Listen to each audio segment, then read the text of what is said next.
Most men believe that they are competing for a woman's time, but the sovereign man knows that the real battle is for her mental space. In the age of infinite distraction, the most valuable real estate on earth is the human subconscious. If you only exist when you are in front of her, you are a guest. But if you exist in her mind when you are gone, you are the owner. This is what we call neural hijacking, the process of imprinting your presence so deeply into her psyche that your memory becomes as powerful as your reality. To lead her through the subconscious, you must stop being a notification and start being an operating system. Let us look at the psychology of presence decay. When most men leave a room, their energy leaves with them. They become fading memories because they provided no anchors for the subconscious to hold onto. To occupy her mind 24/7, you must use information gaps. The human brain is biologically programmed to seek closure. If you tell her everything, if you are always available, and if you are 100% predictable, her brain deprioritizes you. It says, I know everything about this man. I don't need to think about him. But the neural hijacker provides fragments. He gives enough to intrigue, but never enough to satisfy. This creates a loop in her mind, a constant searching for the missing pieces of your story. And in that searching, she is thinking of you, even when you are miles away. This section requires the mastery of vague authority. You must speak about your mission and your life in a way that suggests a massive reality just out of view. Do not explain your day in detail. Do not justify your movements. Simply state, I have things to handle, or I am building something that requires all of me. This lack of detail forces her subconscious to fill in the blanks with her own imagination. And the imagination is always more powerful than reality. By being the ghost in her machine, you are triggering the Zeigarnik effect, where the brain remembers incomplete tasks more than completed ones. You are the incomplete task, the puzzle she can never quite solve. And as long as she is solving you, you own her attention.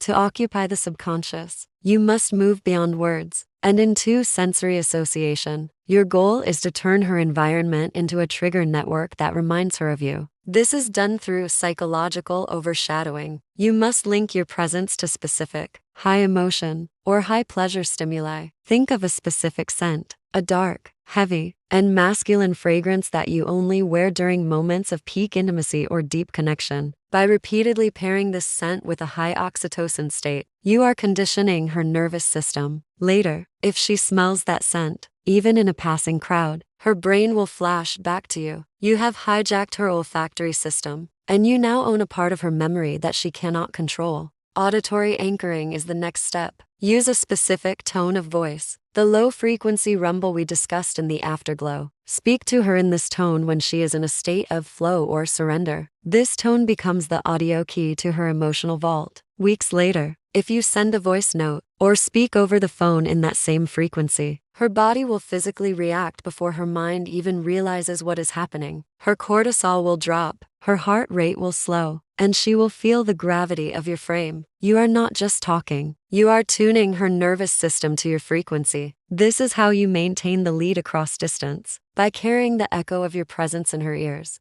This also applies to shared symbols. Find a song, a location, or even a specific word that carries private meaning between the two of you. In psychology, this creates an in-group bias, making the connection feel sacred and exclusive. When you use these symbols, you are essentially tagging her subconscious, creating a mental shortcut that bypasses her logical defenses. If she hears that song on the radio, you occupy her mind. If she passes that location, you occupy her mind. You are building a digital twin of yourself inside her psyche, a version of you that is active 24/7, ensuring that even in your absence, your leadership remains the dominant force in her world. The final stage of neural hijacking is the sovereign withdrawal. Most men make the mistake of oversaturating the environment. They are always there, always texting, always available. This leads to adaptation, where the brain stops noticing you because you are too common. To remain the king of her subconscious, you must become scarce. After a period of high-intensity connection and deep imprinting, you must pull back. You must go dark, not out of anger, but out of purpose.